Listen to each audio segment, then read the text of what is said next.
Durante las primeras horas de la Segunda Guerra Mundial, los nazis lanzaron un nuevo estilo de combate letal: la Blitzkrieg. El ejército de Hitler luchó sin cesar a un ritmo que parecía imposible. Tenían que estar 3 noches sin dormir. En mayo de 1940, tan solo 86 soldados alemanes derribaron la fortaleza más inexpugnable del mundo. 6 semanas más tarde, gran parte de Europa occidental estaba bajo el control del Eje. ¡Vaya! Había rumores de que los nazis tenían un arma secreta. Y al final resultó ser cierto. Una pastilla que daba un poder a los soldados para luchar traspasando los límites de la resistencia humana. Era muy tentador para los soldados tener una sustancia que funcionaba a modo de estimulante. ¿Pudo convertir una peligrosa pastilla a los soldados de Hitler en superhombres y darles resistencia para conseguir victorias apabullantes? Ese es el tipo de historias que nos encantan. Queremos descubrir la verdad que se esconde tras algunos de los casos más extraños de la historia. Los misterios de la Segunda Guerra Mundial. Soy historiador e intento buscar pistas en los documentos del pasado. Ah, vale. Hay como unas instrucciones y pone advertencia. Soy un explorador urbano que busca la realidad en lo que parece irreal y dejo que mi intuición me lleve a donde quiera. No sé cómo describir este lugar. Quizás como un jardín de piedras nazi. Todo será muy, muy misterioso. Cuando descubramos la verdad acerca de las pastillas de batalla nazis. Misterios de la Segunda Guerra Mundial. Los yonkis de Hitler. Una de las batallas más misteriosas de la Segunda Guerra Mundial empezó el 10 de mayo de 1940. Por aquel entonces, el fuerte Ebenemael belga era el más grande e impenetrable del mundo. Pero tan solo 86 soldados nazis destruyeron todos sus cañones y obligaron a los belgas a rendirse. Nadie entendía cómo lo habían conseguido. Todo el mundo estaba asustado. Y aquello no se quedó ahí. Un capellán militar belga se horrorizó y escribió en su diario que durante aquel ataque había visto unos extraños aviones con los motores apagados que sobrevolaron la zona. Parece una historia de ciencia ficción sobre unos alienígenas que atacan a la Tierra. En los días siguientes, el New York Times publicó que los nazis habían lanzado un arma secreta, que podría ser un gas neurotóxico. Los nazis encerraron a los soldados belgas capturados en Ebenemael, en una prisión en un pueblo remoto alemán, para que nadie pudiera informar al mundo de lo que estaba pasando. Un año después de aquel asalto, la gente seguía lanzando extrañas hipótesis como la revista Life, que afirmaba que los agricultores alemanes que vivían cerca de Ebenemael habían destruido el fuerte con bombas camufladas en fertilizantes. No me lo creo. ¿Cuál es la historia real? Sam y yo debemos averiguarlo.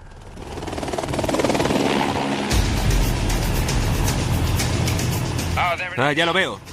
Ebenemael. Es un fuerte de unos 760 metros. Es inmenso. Sí.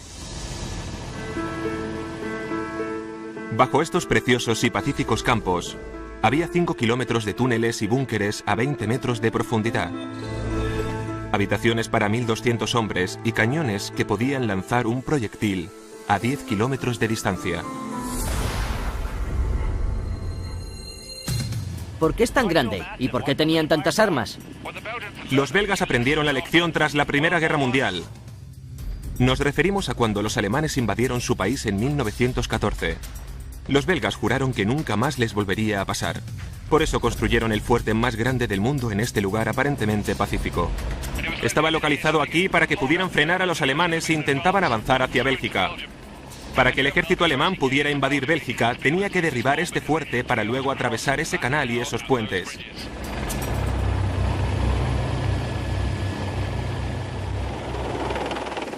De hecho, al ver este gigantesco fuerte, se entiende por qué todo el mundo se quedó atónito al saber que solo 86 soldados nazis consiguieron silenciar la poderosa artillería belga. Ojalá nos pueda ayudar a entender aquel extraordinario suceso. Claro, una de sus armas secretas fueron los planeadores. A eso se refería el capellán militar cuando describía unos aviones planeando silenciosamente. Pasadas las 4 de la madrugada del 10 de mayo de 1940, 9 planeadores nazis aterrizaron en Eben Emael y desplegaron a 86 soldados cuando nadie esperaba un ataque. Los nazis eran unos expertos con los planeadores, aunque irónicamente hubieran perdido la Primera Guerra Mundial y les hubieran prohibido tener fuerzas aéreas. Pero el Tratado de Versalles no especificaba nada sobre planeadores. La batalla del fuerte Eben Emael fue la primera en incluir aquellos artefactos. Al estar entrenados para defender un ataque terrestre como en la Primera Guerra Mundial, los 750 belgas del fuerte fueron atacados por sorpresa. Pero por cada soldado alemán había 10 belgas.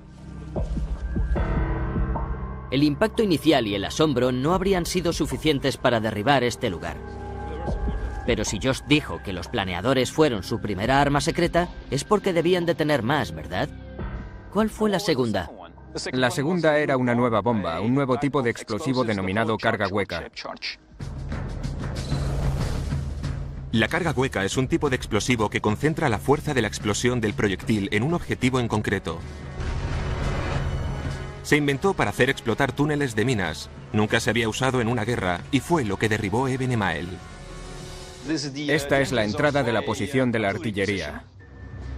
Dios, ¿qué demonios pasó ahí? A primera hora de la mañana del 11 de mayo de 1940, 3 alemanes con una gran carga hueca de 50 kilos bajaron por esas escaleras y colocaron el proyectil justo aquí.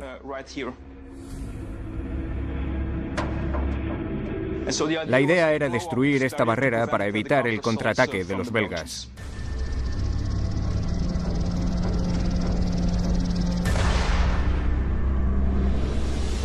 ¡Qué retorcidos eran! Sí, colocaron la carga hueca aquí. Destruyeron la parte izquierda de la barrera contra la pared, pero salió mucho aire a presión que se introdujo en el sistema del túnel y parte del mismo explotó contra la pared, que luego provocó que esta columna se destrozara. ¿Entonces esto es el rebote contra el hormigón? Sí. Vaya potencia tenía. Sí, pero el aire a presión se dirigió hacia la escalera que veis ahí, así que destruyeron toda esta estructura de 20 metros de alto.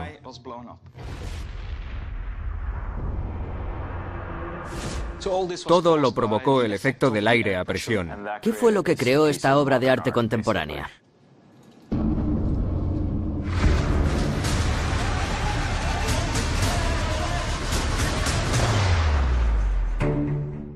Los grandes cañones de Eben Emael quedaron fuera de combate, pero el fuerte seguía bien defendido. La guarnición belga se había recuperado de la primera sorpresa y contraatacó. Los 86 alemanes debían seguir luchando hasta que llegaran más tropas nazis, para que el fuerte Eben Emael sucumbiera. ¿Sabemos cuánto duró toda aquella operación de principio a fin? Los alemanes aterrizaron el 10 de mayo de 1940 a las 4:20 de la madrugada y la operación duró hasta el día siguiente por la mañana, así que unas 28 horas tras el aterrizaje inicial alemán. Los alemanes estaban tan orgullosos del resultado de Eben Emael que recrearon aquella batalla en una película de propaganda para celebrar aquel gran éxito durante los primeros meses de la Segunda Guerra Mundial.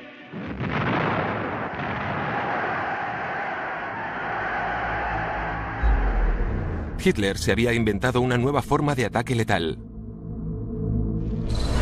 Los nazis la llamaron Guerra Relámpago, en alemán, Blitzkrieg. Se trata de un ataque fulminante que reprime la primera resistencia y luego sigue avanzando y atacando implacablemente sin dejar que el enemigo se reagrupe. La Blitzkrieg fue la clave del éxito en el fuerte Eben Emael. Pero había algo que no me encajaba. Las guerras las lidian seres humanos, y la victoria depende básicamente de su resistencia física. ¿Cómo pudieron luchar durante más de 28 horas aquellos soldados de carne y hueso? Seguro que les dieron por todas partes. ¿Cómo aguantaron tanto tiempo? Estaban en una situación muy complicada porque los paracaidistas alemanes debían colocarse en posición de defensa y aquello duró mucho. Incluso pensaron en retirarse, pero también sabemos que se tomaban unas pastillas que se llamaban pervitina. ¿Unas pastillas? ¿Qué es la pervitina? Fue una sustancia que se desarrolló en el periodo de entreguerras que servía para que los paracaidistas y los soldados alemanes en general mejoraran su rendimiento físico. ¿Hay pruebas históricas que corroboren que tomaban drogas? Según algunos testimonios de después de la guerra, esas pastillas se distribuían antes de que los planeadores alemanes despegaran. No estamos seguros de si todos se las tomaban, pero estaban a su plena disposición. Así que quizás la victoria nazi en el fuerte Ebenemeil y el increíble éxito de la nueva guerra relámpago de Hitler estuvieran relacionados con esa tercera arma. ¿Estaría el ejército nazi bajo el efecto de las drogas cuando invadió Europa? La mañana del 10 de mayo de 1940, 86 soldados alemanes cumplieron con las expectativas del ideal nazi de los superhombres cuando asediaron el inmenso fuerte belga Ebenemeil. Mediante el nuevo y brillante estilo bélico que los nazis denominaban Blitzkrieg. Pero para ganar, aquella guerra relámpago obligaba a los soldados a estar despiertos, en alerta y en movimiento durante días sin parar. Parecía imposible. Era como una proeza sobrehumana. Pero sabemos que los soldados que asaltaron el fuerte Ebenemeil se tomaban algo que los historiadores denominan píldoras energéticas. Una sustancia llamada pervitina. ¿Pero qué era la pervitina? ¿Era suficientemente potente como para convertir a los soldados en superhombres? Me he puesto en contacto con un experto en drogas nazis para que me informe sobre la pervitina. Me ha propuesto quedar aquí. Es un lugar extraño para una cita.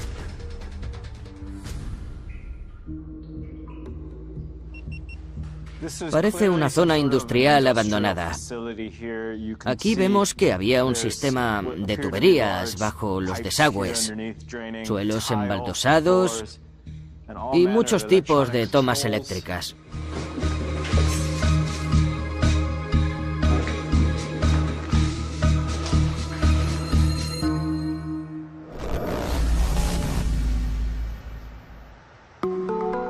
¿Qué es este lugar? Es la antigua fábrica Temmler, una empresa farmacéutica que producía muchos fármacos. ¿Y qué hacían aquí en los años 30? Fabricaban una famosa sustancia llamada pervitina, hoy en día conocida como cristal. ¿Cristal? Exacto. Es increíble. La pervitina era cristal, sustancia muy adictiva que te destroza la vida. Pero en la Alemania nazi se vendía sin receta y miles de alemanes la consumían. Los camioneros, los profesores, los estudiantes, los artistas, incluso las amas de casa se la tomaban como revitalizante. También tenía uso médico. Era muy común. No había restricciones ni se necesitaba receta. La podías comprar en la farmacia y toda la que quisieras, así que se extendió por toda Alemania. ¿Cómo llegó al sector militar? Los soldados leyeron algunos artículos sobre la pervitina y después se sometieron a pruebas en la Academia Militar Médica.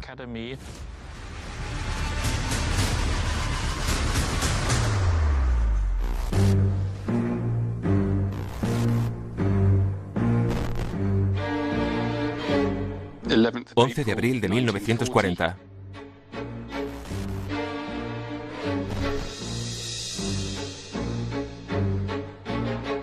Grupo 1, Grupo 2. Experiencias con pervitina.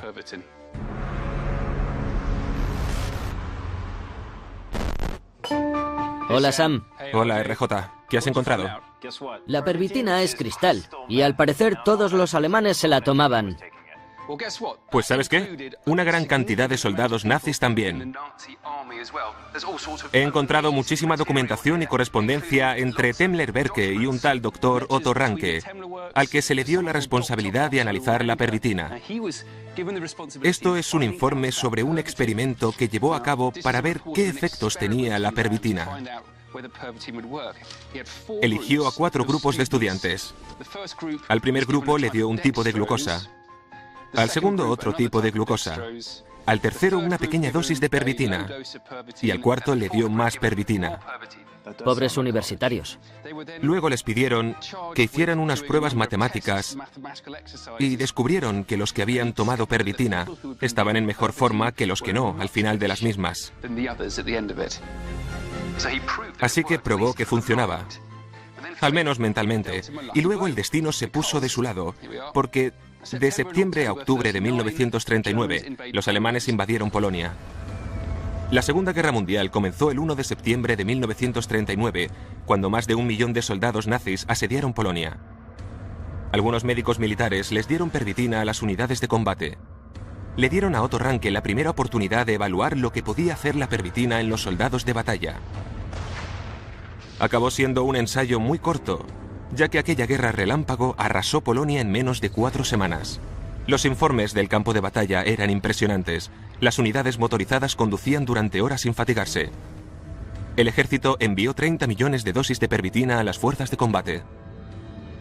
Entonces ahora sabemos que la pervitina era cristal y que los nazis al frente de las Blitzkrieg de 1939 y 1940 la consumían.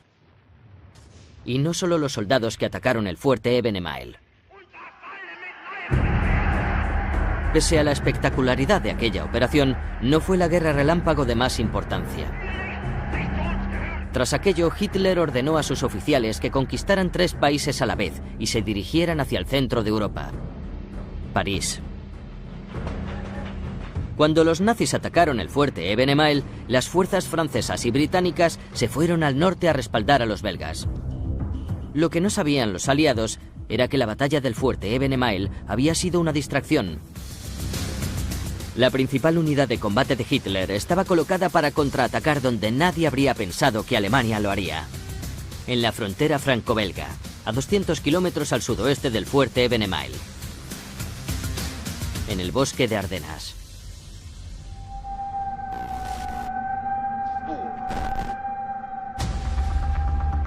Este bosque es increíble. ¿Es así de frondoso por todas partes?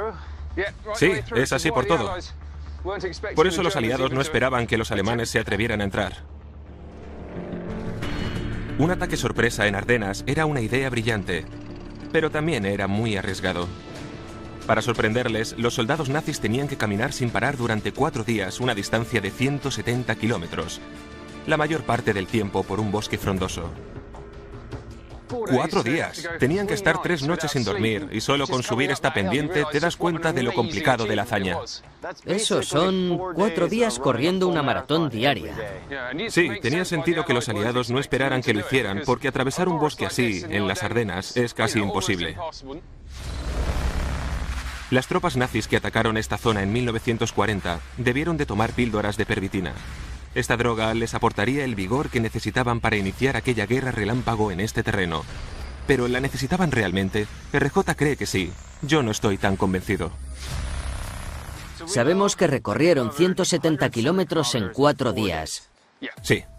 Pero esos son 42,5 kilómetros diarios y una maratón son 42,195. Camina durante 4 días y cuando llegues ponte a luchar contra el enemigo que está bien fresco. ¡Venga ya! Es impresionante, pero es un hecho histórico. Lo hicieron y lo sabemos. Es posible. Para tener la razón, quizás necesite un conejillo de Indias que haga aquel recorrido en las Ardenas. Vale, bueno, si estás tan convencido de ese hecho histórico, te propongo un reto. A ver si me ayudas. Si te parece bien, el reto es que camines durante 1 hora, que es una pequeña parte de lo que hicieron ellos, y habrás tenido que recorrer una distancia de 1,77 kilómetros en esa hora. ¿Crees que podrías hacer eso en este terreno? Lo intentaré. Nunca he ido al ejército, así que no sé cuánto peso debe llevar un soldado. Te pondré piedras bastante pesadas. No sé si un soldado llevaría tanto peso, solo tiene que correr por el bosque. Ya, venga, otra más. Esto va a ser complicado. Usa la aplicación del móvil, la del GPS. Cronometras 1 hora, ve hasta donde puedas, mira la distancia y llámame. Vale.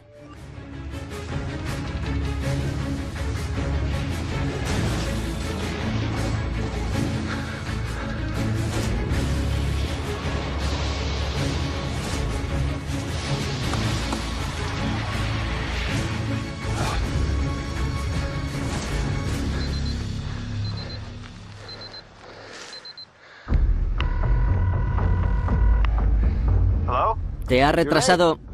Ya lo sé. Solo he conseguido caminar 1,5 kilómetros. No está mal, pero no son 1,77. No lo has conseguido. No, el terreno es horrible. Ya, y ten en cuenta que tienes que seguir caminando otras 23 horas, más 3 días, más lidiar una batalla con el enemigo. ¿Qué va? Eso es casi imposible. ¿Puedes venir a recogerme en coche? Estoy muerto. Vale, adiós. Ahora que he comprobado qué significa caminar por las Ardenas, me inclino a pensar que el combustible de la Blitzkrieg de 1940 fue la pervitina. Al atacar entrando por las Ardenas, los nazis obtuvieron una impresionante victoria sobre las fuerzas francesas y belgas, cuyo número sobrepasaba al del invasor. 5 semanas más tarde, se dirigieron hacia París. ¿Fue la pervitina lo que les hizo ganar aquella guerra relámpago? El consumir una sustancia tan potente como el cristal debió de ayudar a los nazis a triunfar en la batalla. Pero, ¿qué se experimentaba al luchar bajo los efectos de la pervitina? Vamos a conocer a alguien que la probó. Hola, Eric. Hola. Encantado de conocerle. Es un privilegio poder hablar con usted.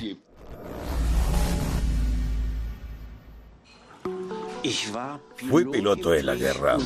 Piloté todos los aviones de caza alemanes, desde el Messerschmitt hasta el Focke-Wulf 190 de 9. Era el avión de hélices más rápido del mundo. Iba a 750 kilómetros hora. Lo piloté hasta el final de la guerra. ¿Recuerda que le dieran pervitina? Sí, se lo explicaré sin problemas.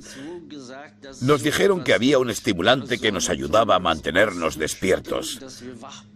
A veces teníamos que volar para realizar 4 o 5 misiones diarias. Vimos que nuestra dieta especial incluía unos terrones de azúcar, Dextro Energy. Se rumoreaba que contenían pervitina, pero no lo podíamos comprobar. Nos tragábamos, masticábamos o chupábamos aquella sustancia antes de las misiones especiales.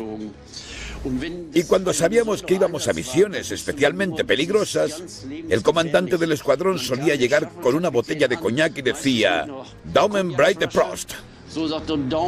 Aquello no solo era coñac, sino también pervitina para mantenernos despiertos. ¿Recuerda los efectos de la pervitina? Solo noté un efecto. Cuando estábamos en el aeródromo y no teníamos misiones especiales, estábamos igual de agotados y cansados que el resto que había trabajado todo el día. Pero cuando pilotábamos durante 2 o 3 misiones y nos tomábamos Dextro Energy o aquel coñac, ya no queríamos ni dormir. Estábamos totalmente despiertos y podíamos hacerle todo. No me cansaba. Estaba despierto y reaccionaba en cualquier momento. Tras hablar con Eric, comprendí que la pervitina te podía ayudar muchísimo en la batalla y que debió ayudar a los soldados alemanes a llevar a cabo aquella guerra relámpago de 1940. Pero si tomar cristal te daba aquella energía en combate, ¿por qué los aliados no la consumían también? ¿O sí la tomaban? ¿Puede ser que los soldados del bando aliado también consumieran drogas? Habrá que investigar la otra parte de la historia.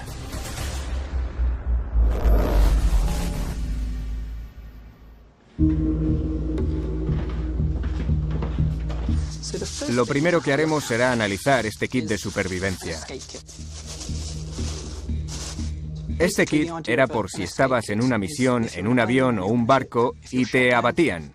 Que tuviera suministros para unos 2 o 3 días. Vale. Pero seguro que te va a interesar lo que hay en esta bolsita. Sí. Esto se introdujo en estos kits de supervivencia el verano de 1941 y estos son anfetaminas. Ah, vale. Hay como unas instrucciones y pone advertencia. Sí, esta bolsita contiene sulfato de benzedrina, que es una versión más floja de lo que se tomaban los nazis durante la Segunda Guerra Mundial. Y aquí tenemos una carta secreta escrita por el doctor de Winston Churchill, el señor Charles Wilson, dirigida al primer ministro. La fecha no se sabe, pero seguramente es de principios de 1941. En la carta, el doctor le dice a Churchill que los británicos descubrieron que en la invasión de Francia y en la batalla de Inglaterra, los alemanes usaban pervitina, que era una metanfetamina. La carta está escrita con el propósito de llamar la atención a Churchill respecto a que los alemanes les estaban superando en el terreno de la química. Una de las ideas que intenta recalcar Wilson es que quizás los británicos también debían empezar a usar aquellos estimulantes. Así que en 1941, el médico privado de Winston Churchill le sugirió que las anfetaminas podrían ayudar a los soldados aliados a resistir ante los superhombres drogados de Hitler. Pero el uso de aquellas sustancias por parte de los aliados fue muy diferente. Los aliados no se lanzaron al vacío, sino que estuvieron unos 2 años y medio probando sus sustancias en laboratorios y zonas operativas. Te voy a enseñar este documento en el que se advierte del uso de la benzedrina en una revista médica de octubre de 1944. Los aliados la estaban probando de forma muy cautelosa bajo control médico. Esa es la clave y lo que diferencia al uso que hicieron los nazis de este tipo de estimulante. Los generales nazis no estaban preocupados por los efectos secundarios de su píldora milagrosa. Menos aún cuando su Blitzkrieg basada en la pervitina estaba arrasando Europa. Pero ¿cuál era el inconveniente de tomar cristal para ganar las batallas? ¿Pudo la pervitina darle el ímpetu que necesitaban los soldados?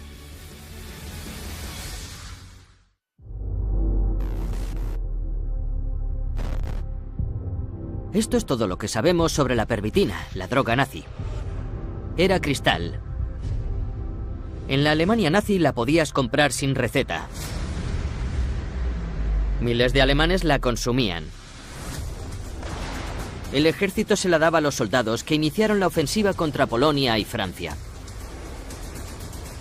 Y les permitía luchar sin sentirse fatigados. No es de extrañar que a los oficiales nazis les encantara. Pero estamos hablando de cristal. No todo podía ser tan bonito.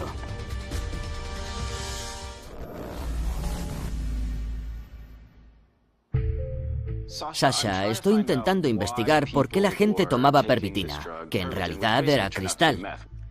¿Cómo actúa esa sustancia a nivel cerebral? Estás contento, muy despierto, y hace que estés entusiasmado con todo. ¿La gente tiene algún tipo de reacción? ¿Hace locuras? Sí. Si esa persona está mucho tiempo despierta o presenta un historial de trastornos mentales, puede enloquecer y creer que la policía le vigila. Se puede poner muy agresiva o paranoica. Aquellos soldados fueron al campo de batalla bajo los efectos de aquella droga, gracias a la cual experimentaron psicosis, confusión y paranoia. ¿Qué acabó sucediendo sobre el terreno? ¿Qué provocó todo aquello? Lo primero que experimentaron fue que ya no sentían emociones. Los soldados desfilaban y disparaban sin pensar, sin reflexionar sobre lo que estaban haciendo. ¿Sabían a qué disparaban? Sinceramente, lo dudo mucho. Según algunos expertos, la supresión de las emociones humanas provocada por la pervitina pudo desempeñar un papel principal en las atrocidades que los soldados nazis cometieron contra la población civil en las zonas de combate. Había informes en los que se afirmaba que había soldados que atacaban a sus propios comandantes, y a medida que la guerra avanzaba, los soldados alemanes se convirtieron en unos adictos a la pervitina. Como se puede comprobar en esta carta de un joven soldado. 9 de noviembre de 1939. Esto es muy duro. Espero que entendáis que dentro de poco solo os escriba cada 2 o 4 días. Hoy os escribo para pediros que me enviéis pervitina. El soldado se llamaba Heinrich Boll. En 1939 era un soldado de infantería de 22 años, tan desesperado por consumir pervitina que incluso lo que le daba el ejército no era suficiente. Hemos encontrado otra carta que escribió a su familia el 20 de mayo de 1940, 10 días después del ataque al fuerte Eben Emael. ¿Podríais enviarme un poco de pervitina para que tenga suministros de reserva? Y esta es otra carta, tan solo 2 meses después. 19 de julio de 1940. En la medida de lo posible, enviadme más pervitina, por favor. Heinrich Böll sobrevivió a la guerra y se convirtió en uno de los escritores alemanes más notables del siglo XX. Incluso le otorgaron un premio Nobel de literatura. Siguió siendo adicto a la pervitina tras la guerra. En 1941, los médicos militares nazis sabían que la pervitina era peligrosa y adictiva. Así que el gobierno alemán decidió regular su uso. Los médicos advirtieron a sus compañeros militares que dejaran de recetar píldoras de pervitina a los soldados en combate. Pero los oficiales de campo se saltaban aquellas advertencias. Debían ganar la guerra, y si los soldados se jugaban la vida para conseguirlo, también podrían arriesgarse a ser adictos. Pero Alemania empezó a luchar contra una guerra muy diferente.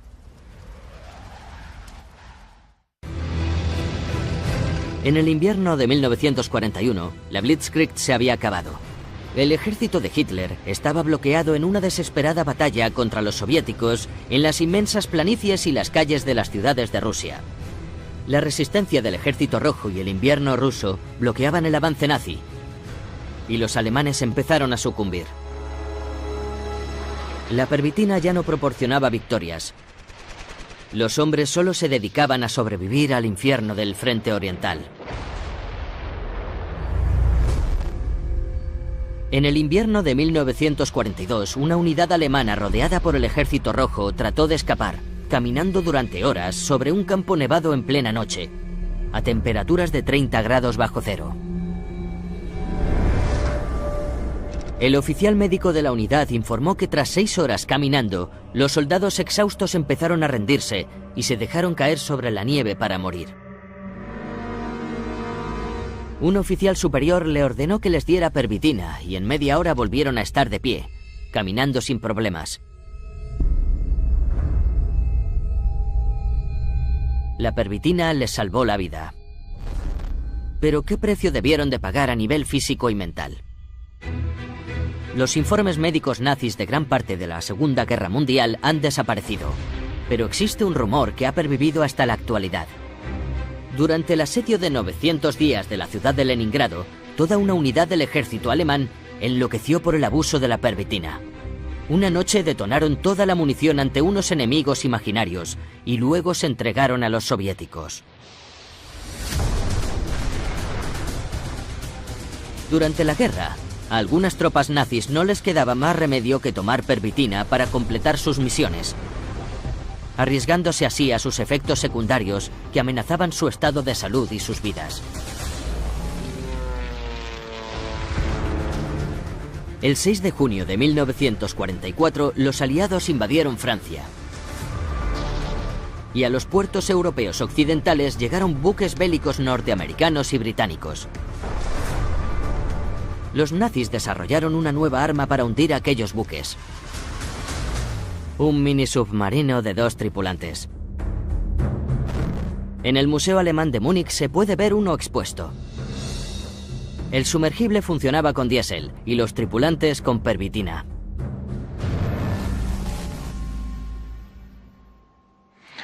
Este es un mini submarino que entró en acción en 1944. Las misiones destinadas a estos sumergibles solían durar 4 días, 4 noches y a veces más tiempo. Así que indudablemente los 2 tripulantes debían olvidarse de dormir. Para que se haga una idea del uso, los efectos principales y los secundarios de la pervitina, le mostraré este vídeo que es un relato de un caso real. No se nos permitía dormirnos. Recuerdo que nos ofrecían pervitina. Tras 5 noches sin dormir, ya no podía más. Así que me la tomé y me ayudó a estar despierto. Sin embargo, no siempre me sentaba bien. Una vez, al darle órdenes al oficial jefe de ingeniería, le dije: vira a estribor, para el motor, y luego motor a media marcha y dirección puerto, y así sin cesar. Y mi compañero me dijo: me estás dando unas órdenes sin sentido. Y luego le dije que me había imaginado conduciendo por una calle y que las chicas me iban saludando. Algo totalmente absurdo. Así que creo que aquellos eran los efectos secundarios negativos de la pervitina. Pero en vez de prohibir su uso, el ejército nazi intentó desarrollar una nueva droga que fuera más potente. La probaron con los tripulantes de aquellos submarinos y obtuvieron unos resultados trágicos. Aquella droga se llamaba D9. Dosis número 9. Contenía 10 combinaciones diferentes de 3 drogas. Una era pervitina, otra cocaína y la tercera era eucodal, oxicodona, un derivado de la morfina con un alto potencial adictivo. El D9 se probó en 50 marines de forma poco científica. Supusieron que aquella droga los mantendría más despiertos todavía, pero no fue lo que sucedió. Los tripulantes sufrían alucinaciones y pilotaban los buques incorrectamente, de modo que el submarino no llegaba a la superficie y se hundían en el peor de los casos. Existen muchos ejemplos de ello, como uno que sucedió en el mar Báltico, en el que 10 submarinos salieron a navegar para probar el D9 y solo volvieron 4. Pero los tripulantes sacrificados en los submarinos no fueron las únicas víctimas en aquella búsqueda de la droga perfecta para la batalla. Los nazis también llevaron a cabo un extraño test en seres humanos que ya estaban programados para su extinción.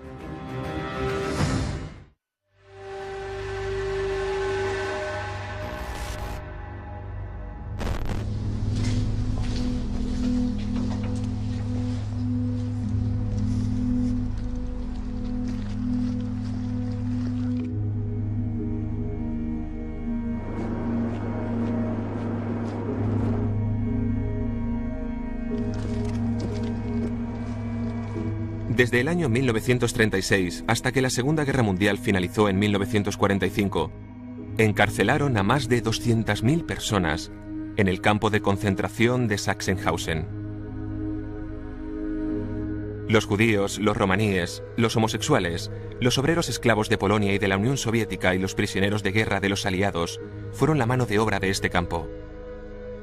Fallecieron decenas de miles. Y utilizaron a algunos prisioneros de conejillos de Indias. Al parecer, en este campo se realizaban experimentos médicos y pruebas con sustancias bajo el lema «El trabajo te hará libre». He quedado con una persona que me aportará más información del lugar. Voy a dar una vuelta.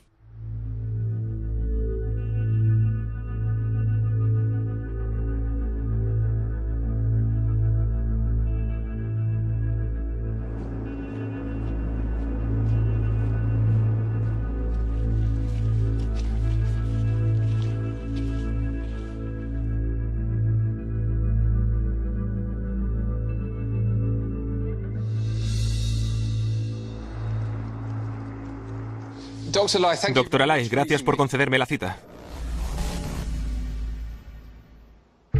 ¿Puede ser que aquí se hicieran pruebas con un nuevo tipo de droga?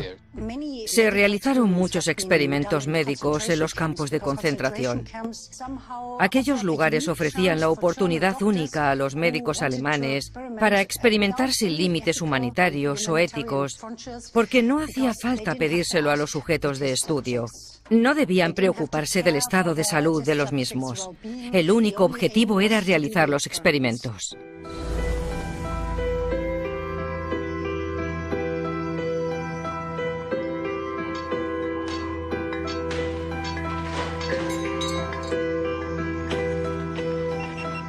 Esta zona del campo de concentración es muy extraña.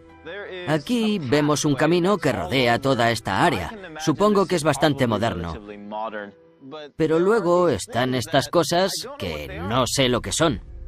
No sé cómo describir este lugar. Quizás como un jardín de piedras nazi. Hay piedras volcánicas, otras que parecen trozos de hormigón. Luego hay otras zonas donde hay arena y hierba. Y todo ello en un camino en forma de semicírculo. Pero no sé para qué serviría todo esto.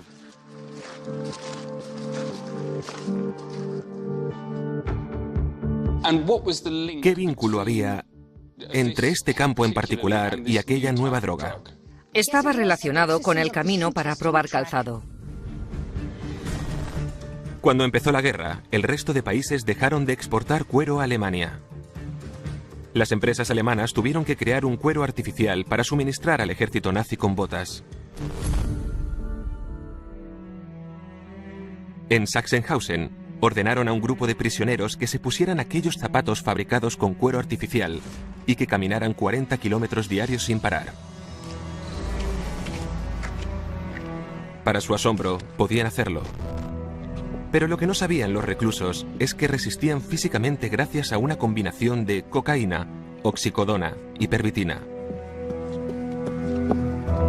Tengo un testimonio de un recluso polaco, Tadej Grodzki. El grupo experimental estaba formado por 120 o 130 personas que caminábamos con aquel calzado. En aquel momento no supe que estaba formando parte de un experimento médico. Me seleccionaron sin más. No recuerdo gran cosa, pero sí que nos inyectaron una sustancia. Luego caminamos unas 24 horas en la plaza sin parar, gracias a los efectos de la droga. Podía caminar todo un día, una noche e incluso hasta el día siguiente.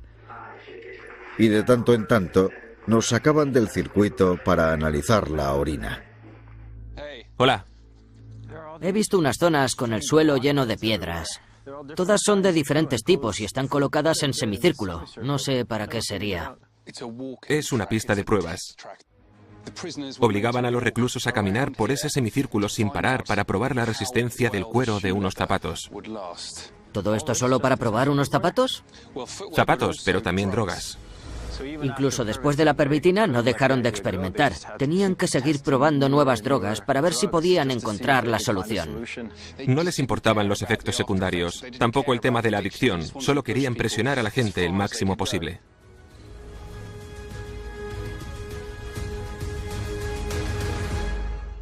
Por suerte, la guerra finalizó antes de que los nazis crearan más drogas para los soldados.